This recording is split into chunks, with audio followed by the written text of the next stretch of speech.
Hai, Assalamualaikum warahmatullahi wabarakatuh. Selamat malam pada anda semua. Terima kasih kerana bersama pada malam ni. Uh, Waalaikumsalam Tuan Haryadi bin Jeffrey. Dari mana Tuan Haryadi? So seperti biasa, please click share button terlebih dahulu. So agar lebih ramai kawan kita dapat join kita malam ni. Untuk sesi market research kita berkenaan dengan A-Asia Group.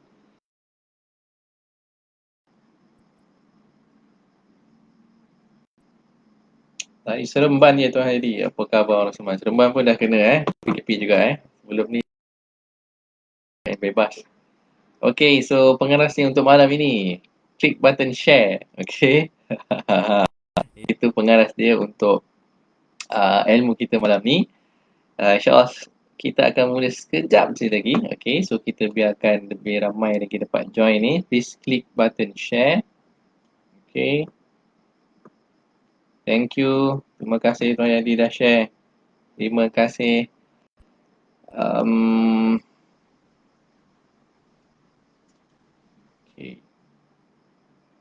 Line. InsyaAllah. Alright, bismillahirrahmanirrahim. Kita mulakan.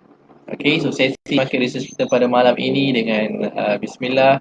Dan seperti yang dijanjikan, tajuk kita pada malam ini adalah berkenaan dengan A-Asia Group Berhad. Salah sebuah syarikat yang didagangkan di Bursa Malaysia. Dan kini dia sudah patuh syariah. So sebelum ni dia tidak patuh syariah.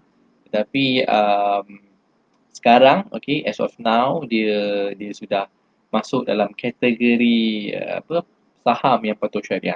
So Asia ni lah yang buat aviation dia kapal terbang lah, airline business. Semua orang tahu Asia ni. Dengan tagline now everyone can fly. Previously lah, that was the tagline, but unfortunately sekarang not everyone can fly lah. Only certain people yang can fly. So tanpa melengahkan masa, kita tengok apa yang telah dikeluarkan oleh MIDF Research ni. So this report is today punya report on 20, kalau nampak kat atas ni, dia tulis 22nd 22nd Januari 2021. Dengan atas ni dah mention saya hide sebelum ni, waktu posting tu saya hide kan dia, tapi dia punya report dia punya research come out dengan so saya ingat sekali lagi nak highlightkan disclaimer kat sini. Any research apa yang kita bincang hari ni, apa yang dibincangkan dalam research ni hanyalah sebagai information purpose only. Dia bukan buy call dan juga dia bukan nasihat pelaburan. Sebarang pelaburan adalah atas risiko masing-masing So make sure you know what you trade ataupun you invest before anything else. So dia punya research come out dengan maintain sell. So dia punya research ni menunjukkan masih selling. Dengan revised target price dia adalah 0.37 sen. 0.37 sen. Previously was 98 sen. So sekarang dia revise lagi low. Almost 30 sen hampir 30 sen dikurangkan menjadi 37 sen. So that is apa yang MIDF keluarkan bagi A-Asia. So mari kita lihat kenapa dia mengatakan sedemikian. Yang pertama, dia punya highlight tentang key investment highlight dalam ni ialah yang pertama, propose to undertake a private placement exercise. So A-Asia sebelum ni telah mengeluarkan proposal untuk menarik private placement ke dalam syarikat ini. Kemudian indicative issue price is assumed at 68 sen per share. So ini adalah harga yang dianggarkan sekitar 68 sen ni bagi private placement. So private placement pun dia kena belilah share ni, so pada harga 68 sen.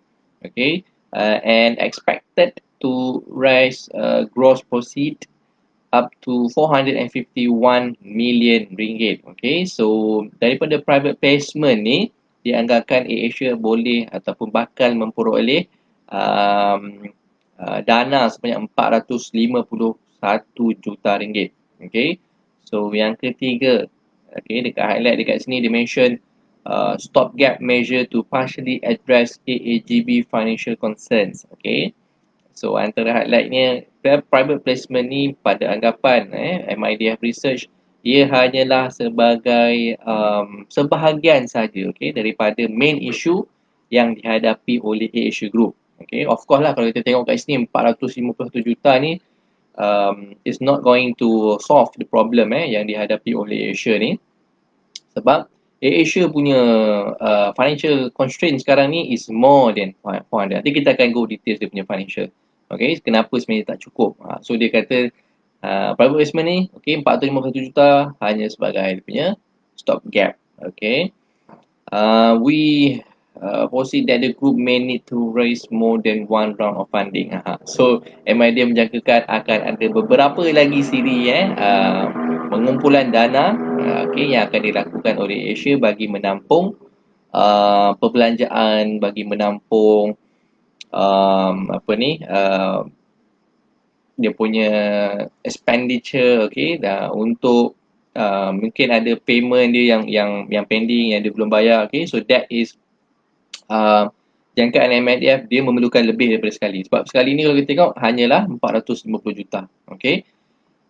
Kemudian cut our top line forecast for 2021-2022 by negative 26%. Okay, and negative 26% net minus 26% is for 2021 and 2022 is 18%. So conclusion dia maintain sell with revised TP of 37 cent per share. Okay, so again ni bukan buy call, this is just dia punya outcomes daripada kajian dia. Dia jangkakan apa yang akan berlaku. Okay, so kalau kita lihat ni return statistik, kalau harga as of 21st January 2021 adalah 73 sen, dengan estimated expected price tu which is 37 sen, dijangkakan penurunan adalah sebanyak negative 49%. Okay, hampir kejatuhan 50% lah, okay, daripada 73 sen menjadi 37 sen. Expected dividend yield 0, expected total return negative 49.32, sama lah reason being that Asia tidak membuat keuntungan. Okay, so macam mana dia nak bagi dividen? Okay, so dia punya hutang pun banyak lagi benda yang dia belum settle. So unlikely dia akan declare any dividend in this near terms. Okay, so dalam dia punya financial year, most unlikely dia akan bagi. Okay, so kat sini kita tengoklah dia punya share prices chart daripada untuk setahun nampak menurun, dan sekarang pada fasa sideways dekat consolidation. Okay, so moving on. Okay, kat sini dia cerita details lagi. Proposed private placement based on the recent announcement of the Bursa Malaysia. Asia Group Berhad has proposed to undertake a private placement up to 20% of the total number of issued shares of the company. The proposed exercise entails an issuance up to 668.39 million shares. The indicative issue price is assumed at 68 cents per share, with the estimated time frame for completion by the end of first quarter 2021. Okay, so private placement kali ini yang dianggarkan 451 juta itu sebanyak 668.39 shares. Okay, so macam mana dapat 451 juta? So darabkan je lah, okay, numbers of share darabkan dengan dia punya price per unit, so dapatlah 451 million ringgit. Okay. Kedua, impact of the proposed exercise. The exercise is expected to raise gross proceeds of 451 million, where a large portion of the amount, at about 62%, is earmarked for working capital expenses and fuel hedging settlement. Okay, so dia punya main objektif ataupun main reason kenapa dia nak buat private placement untuk dapatkan 451 juta ni, mainly untuk dia punya capital expenses dan juga hedging settlement. Okay, so these two items sudah almost 62% daripada 451 juta. Okay, so nanti kita akan tengok dia punya breakdown, apa lagi yang dia nak gunakan untuk private placement ni. Okay, 451 juta ni apakah perkara-perkara yang dia akan gunakan. Okay, of course lah dia minta duit, dia cari duit daripada pelabur, dia nak gunakan untuk something lah, okay, untuk business dia. And 17% dia akan gunakan untuk AirAsia Digitals, okay, which is benda yang baru yang ada dalam AirAsia, okay, AirAsia Digitals. Kemudian in addition, the group will have enlarged share capital base at 4.01 billion shares as it includes the additional 20% of new shares. Okay. So, bila dia buat private placement ni, maka jumlah share yang ada di dalam AirAsia ni dia akan bertambah lah. Okay. Sebab dia tambahan 20% tu. Kalau kita tengok market share as of today punya dia punya numbers of share untuk Asia adalah sebanyak 3.34 bilion. Okay, lebih kurang 3.341 bilion shares. So, bila dia tambah dengan this private placement ni, maka dia akan menjadi 4.01 bilion shares. Okay, so dari segi itu dia akan lebih berat sikit lah. Okay, sebab ada pertambahan shares yang baru. And our take on the private placement, okay, nombor 3, we view that the placement as a step in the right direction for the company. Yet, we believe this exercise only serves as a stopgap measure to partially address AirAsia Group high financial concerns. Recall that management indicated a conservative estimate that the group capital needs of between 2 billion to 2.5 billion ringgit to tide them over comfortably until end of financial year 2021. Okay, so that's why I mention tadi kenapa dia katakan mungkin akan bertambah ataupun beberapa siri pengumpulan dana ataupun private placement ke anything yang melibatkan capital punya dia nak kumpulkan dia punya modal sebab estimated ini even management dekat Asia pun mengatakan mereka memerlukan 2 bilion, okay, 2 hingga 2.5 bilion untuk menyelesaikan masalah financial constraint diorang. Okay, so sekarang baru ada berapa? Baru ada 451 juta. Okay, so 2 bilion. 1 bilion pun belum sampai. Okay, half billion pun belum sampai lagi. So that's why MIDF meletakkan di sini anggaran kemungkinan besar akan ada beberapa siri lagi untuk private placement, okay, ataupun pengumpulan dana lah melalui apa-apa cara. Okay, mungkin right issue, dia ada banyak cara lah. Private placement is one way. Mungkin ada right issue, okay, mungkin dia boleh buat any apa benda yang boleh dia mengumpulkan wang lah. Okay, salah satunya ialah private placement ataupun right issue pun boleh juga. Okay, tapi ramai investor tak suka lah right issue ni. Okay, sebab right issue ni dia akan lagi memberatkan lagi sesuatu saham tersebut. Okay, so we concur with the management estimate as we project the group current cash and equivalents stood at circa 1.2 billion. Already a very optimistic projection that includes 9M20 cash balance, okay, 9 months 20 cash balance and proceeds from recent partial sale of stakes in AirAsia India. Okay, panjang, okay, tak perlu. So, semua tadi kenapa perlukan 2 bilion. Second round refunding,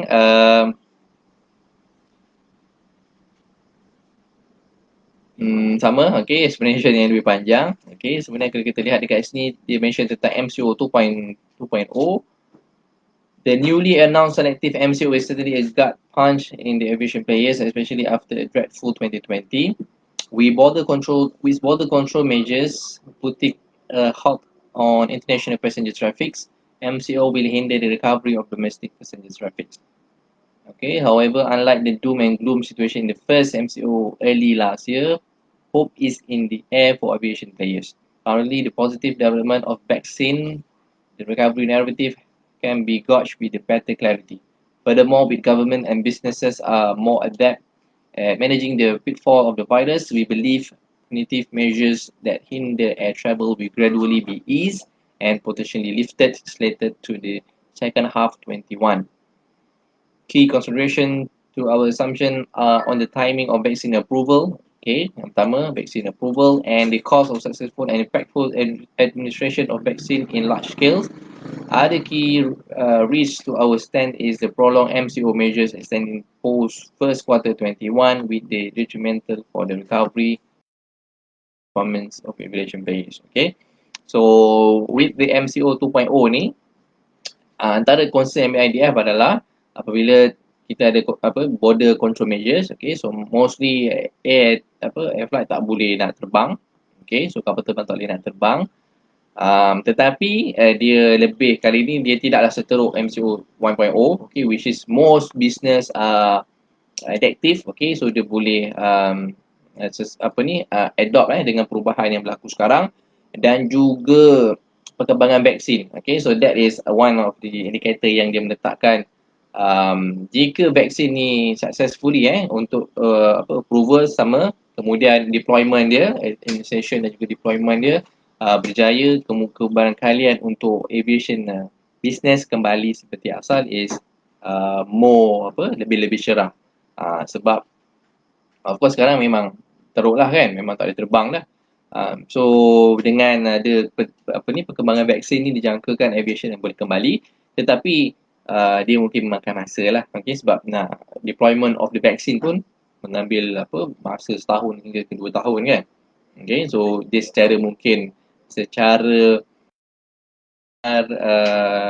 langsung dengan deployment of vaccine tu lah. Perkembangan aviation ni bergantung kepada sejajar dengan vaksin punya effectiveness. Okay. Kemudian kalau kita lihat di sini earning forecast, okay, nanti kita lihat di bahagian table, okay, lebih mudah yang ni dia ada mention earning forecast. So target price tadi 37 sen, okay, maintain sell. Jadi dia punya outcome daripada research dia adalah sell. Okay, dia bukan buy call ini just dia punya research outcome dia. Okay, so kita lihat di sini. Ini dia nak guna untuk apa? Okay, so proposed utilization of proceeds. Ini ialah kegunaan duit tadi tu.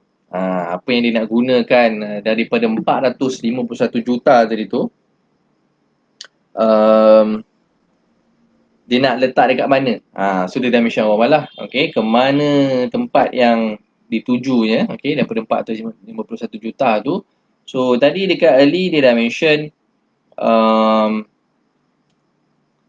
62% 62% adalah digunakan untuk fuel hedging settlement dan juga untuk working expenses. Okay, so kita nampak dekat sini dia mention 146 juta ataupun 32% tu digunakan untuk fuel hedging settlement. Okay, so untuk bayar dia punya hedging.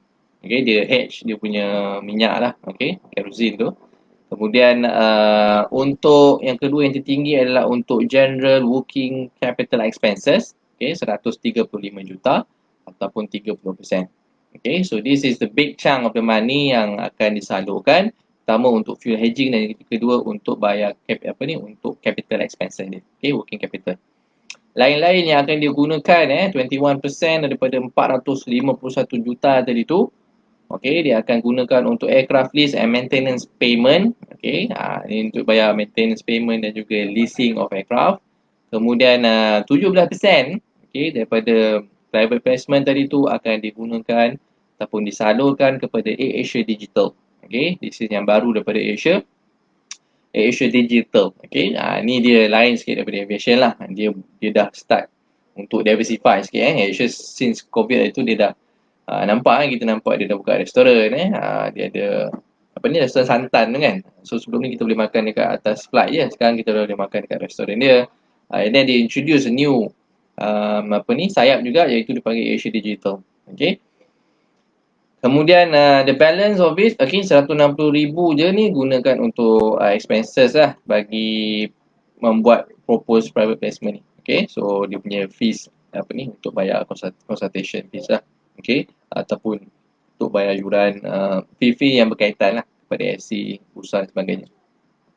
So total kat sini 454 juta. Okay, 500 ribu. Alright, so dekat sini, okay, so kita nampak ni impact of the placement exercise. Okay, apa kesan dia? Yang pertama yang kita boleh nampak, apa yang sekali jelas adalah peningkatan daripada punya share capital. So sebelum tadi kita dah tengok dia punya shares, number of shares sekarang ni adalah sebanyak 3.3 bilion. Okay, so apabila private placement dia ada pertambahan 668,395. So after the premier placement, numbers of shares dia akan meningkat kepada 4.01 bilion units. Okay, so maknanya peningkatan unit sudah. So dia akan jadi berat sikit stock. Okay, so ini details dia, investment statistik. Okay, dia punya income statement, okay, bagi beberapa tahun sebelum ini, 2018 dan 2019. This is my actual 2018 dan 2019 ni actual. 2020 estimate, dia punya report belum keluar lagi saya rasa. Dia punya financial year, kita tengok sekejap dia punya financial year dia. Where is the annual report?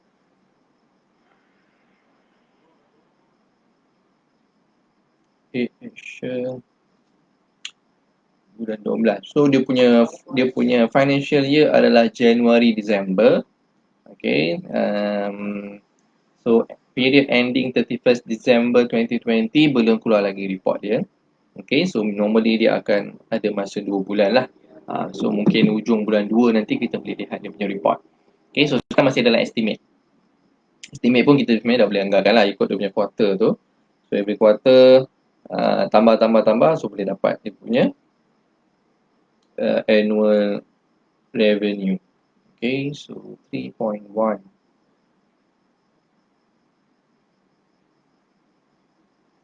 3 kuartal sudah almost 2.8, 2.9 million. Okay. So untuk ni dia anggarkan 2020 keuntungan adalah dia punya bukan untuk keuntungan revenue. Okay, so beza revenue ialah sebanyak 3.1 bilion yang mana berlakunya significant drop. Okay, so daripada 2019 dia membuat dia punya revenue adalah sebanyak 11.5 bilion. Okay, so 2020 estimated 3.1 bilion.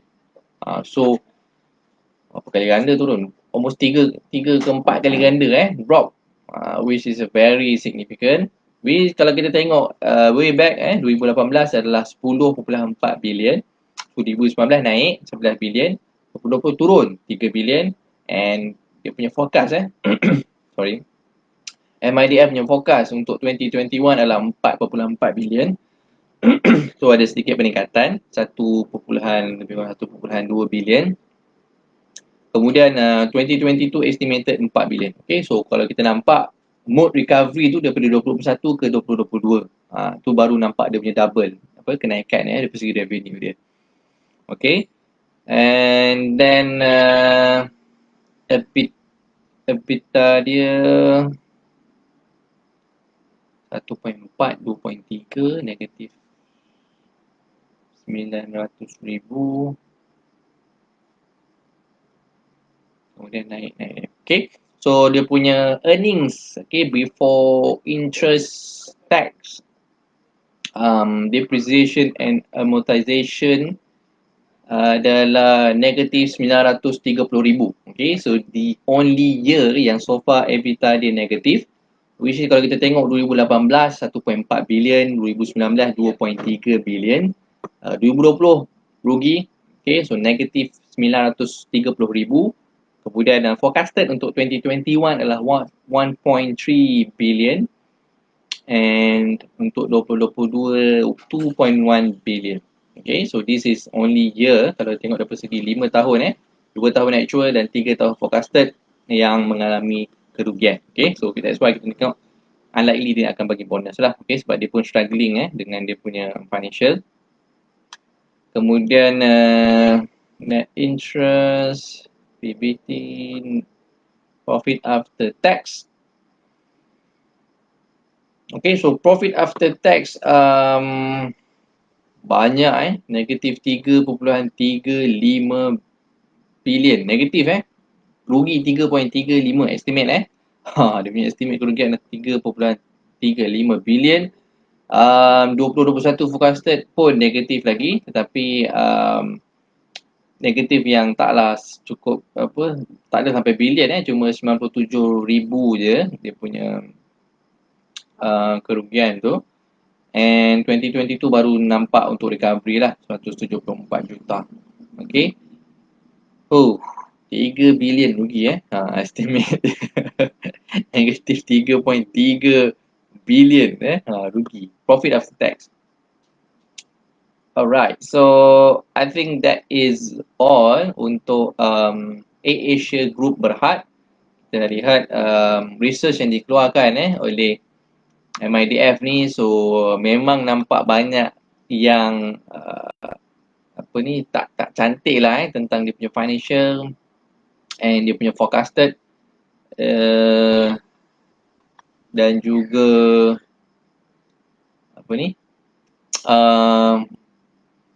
nothing significant lah untuk near term dalam masa yang mungkin 6 bulan setahun ni. Tapi untuk in future mungkin lepas 2 tahun tu bila kita tengok tadi forecasted tu dia dah nampak untuk recovery lah. Okay, so kita tengok dia punya earnings pun 2021 ke 2022 tu baru start nampak dia punya recovery mode. With the expectation that COVID punya issues has selesai, okay, so everyone have been vaccinated and everyone can start fly. Okay, so when people start boleh pergi holiday, balik kampung, having a travel, business travel, that is where it creates demand untuk Asia, and that's where 2022 kita boleh lihat berlaku peningkatan yang cukup signifikan juga sebab memang kita estimate pun vaksin tu mengambil masa setahun ke dua tahun. Okay, sebab kalau kita tengok kita punya negara pun untuk dapat dia punya first batch is going to be March, around March 20 this year 2020. So kalau tu setahun is March 2021, and 2 tahun let's say ambil masa untuk semua orang divaksinkan, most probably 2022 lah, barulah semua orang dia punya concern rasa safe tu selepas tu lah. Sekarang masih orang takut-takut ragu-ragu nak naik flight ke nak pergi travel, masih ada kegusaran lah. Of course lah dengan cases yang setiap hari meningkat kita punya negara, siapa yang tak risau kan? Semua orang risau. Okay, Tuan Haryadi goyang tu. Kalau tengok ni pun memang goyang lah. Okay, memang sangat goyang lah. Wait and see, betul, wait and see. This one bagi saya still wait and see. But looking at the business, AirAsia with this price is very attractive lah. Okay, so siapa yang power cerita lah okay. Tapi untuk saya jenis swing saya tak ada lah. Nak tunggu sampai 3-4 tahun tu so but dia punya looking at dia punya asset dia punya aircraft, this is just a rough lah. You tengok berapa dia punya asset, kapal terbang dia ada berapa, and dia punya asset lain ada berapa, and tengok dia, okay, dia punya harga 30 sen you bayanglah dengan takkan aircraft semua tu dengan harga 30 sen sesuai ke. Itu cara kasar kita nak buat evaluation. Okay, menarik ke tak menarik this company. Okay, so apa company tu ada. So kalau asset dia lembab tapi people are selling because of sentiment because of bukan sebab dia punya orang panggil Warren Buffett sebut intrinsic value. So, okay, dia punya intrinsic value tu, so sangat murah lah sebenarnya. Okay, tapi untuk menunggu tu sesuatu yang memerlukan kesabaran jugalah. Okay, so this is dia punya chart. Kita tengok kat sini. Dulu RM2 lebih sekitar RM3 pun dah touch. Almost RM3. RM2.9. Okay, kalau tengok all. Dulu RM3, RM4 pun pernah touch dulu. Okay, dia punya price. So kita off volume tak nampak punya price. Okay, so this is punya all year chart dia. Okay, Dapat top Okay. Paras paling rendah sebelum ni lah beberapa bulan bulan berapa hari tu, around November dan juga April. Okay, March. Sama. Paling rendah dia pernah touch 50 sen. Okay. Dalam sejarah dia itulah yang paling rendah. I think yang ini jatuh waktu 2015 pun sekitar masa krisis yang dia punya flight jatuh ke, if I'm not mistaken dia punya flight pernah jatuh dulu dekat Indonesia. Okay, AirAsia Indonesia tu pernah jatuh. This one 2008, of course waktu tu is subprime lah, subprime crisis, global financial crisis juga berlaku di seluruh dunia, berlakunya kejatuhan lah. Okay, jadi detail tu dia RM4.6 paling tinggi. Okay, so paling tinggi RM4.6 orang ni lah. Kat sini paling tinggi RM4.75. Mungkin this one is shadow lah, dia punya shadow tu. Lowest 495 495. Sini lowest is 5 cent, 50 cent. This one is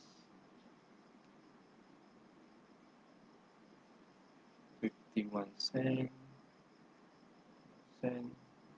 Okay, so dekat chart ni saya nampak is lowest 50 sen lah. Okay. Right, so this is punya overall and 1 year memang masih downtrend lah. Okay. Downtrend dan sideways. Ni downtrend dan masih sideways lagi. So if dia boleh break dia punya sideways pattern, of course lah memang sesuatu yang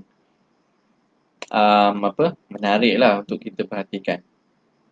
Okay, saya mungkin berbaki beberapa minit ni saya buka untuk soalan kalau ada, untuk jawab sebarang persoalan kalau ada. Okay, seperti biasa, please klik share button itu pengeras dia untuk malam ini. Siapa yang share, saya doakan dia punya berkat lah. Okay, siapa yang share tu dapat pahala hari Jumaat pula lagi Okay. So itulah antara amalan yang berkekalan, okay, ilmu yang bermanfaat insyaAllah. Di chat pun tak ada apa.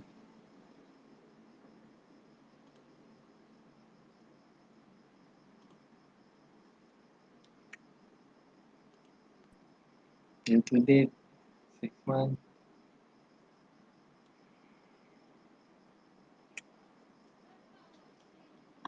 Dah boleh chat.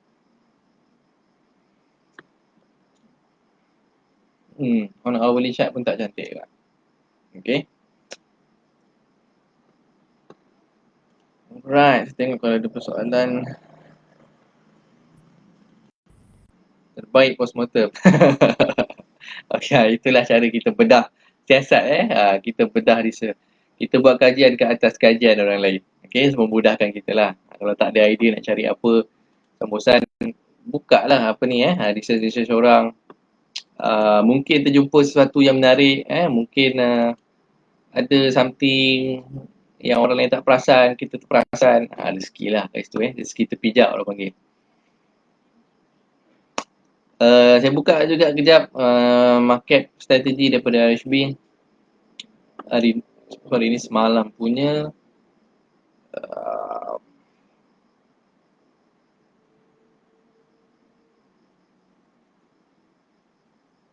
RHB pun cut dia punya estimate GDP dia 2021.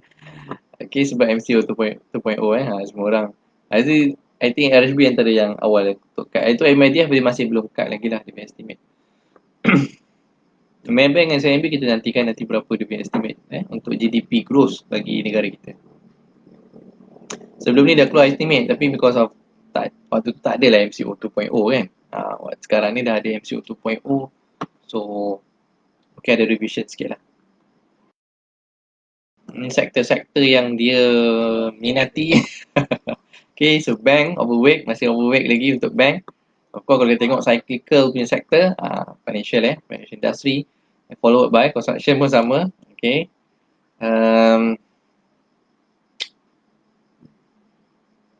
Project MRT, high speed rail ni dah cancel. Okay, consumer masih natural.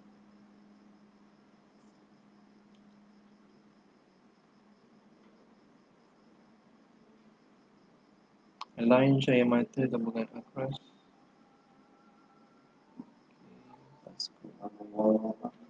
Alright, sudah sampai sini sahaja kita punya sesi untuk malam ni. InsyaAllah kita jumpa lagi di masa yang akan. Please jangan lupa klik this button, share button dan juga like serta komen insyaAllah. Assalamualaikum warahmatullahi wabarakatuh.